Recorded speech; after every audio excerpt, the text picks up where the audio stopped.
رب نے فرمایا نازل بھی میں کیتا ہے، حفاظت بھی کون کرے سی؟ میں اللہ کرے سی۔ اور پھر حفاظت کا ذریعہ بنایا سونے محمد الرسول اللہ صلی اللہ علیہ وسلم دے قلب اطہر میں۔ سبحان اللہ۔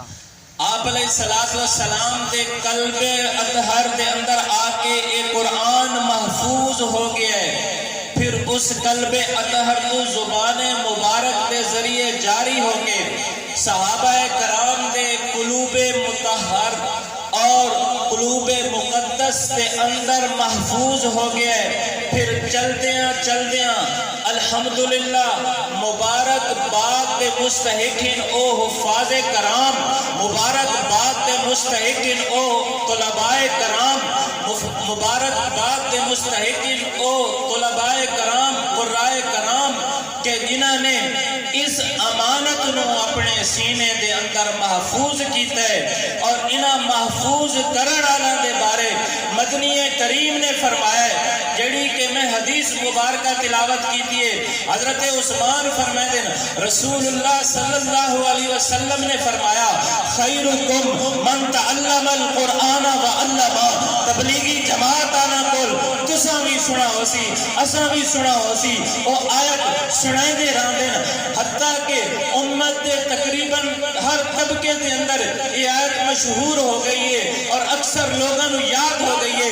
کنتم خیر امت، اے نبی علیہ السلام دی امت تساں سب تو بہترین ہو۔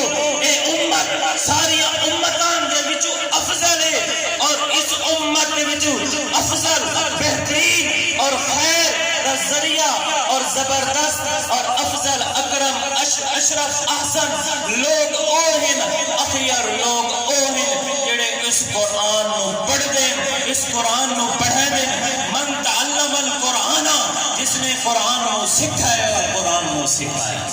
تو اللہ نے الحمدللہ اسانو یہ توفیق دیتی ہے کہ اسا ایسے مرکز دے اندر آیا ہے، ایسے مدرسے دے اندر آیا ہے جتھے قرآن پڑھا ویندے تے قرآن پڑھایا ویندے، جتھے قرآن سکھا ویندے تے قرآن سکھایا ویندے۔ اور میرے دوستو اور بھائیو، ایک کلام مقدس اس بندے نو مل سی جیڑا میں عرض کیتا ہے ہدایت دا طالب بن کے آسی، اس نو پہلے پڑھ سی تے وقت دنیا دی بئی کتاب پڑھ سی تا ہدایت پا ویسی۔ اگر اس نو چھوڑ کے دنیا دیاں ہزاراں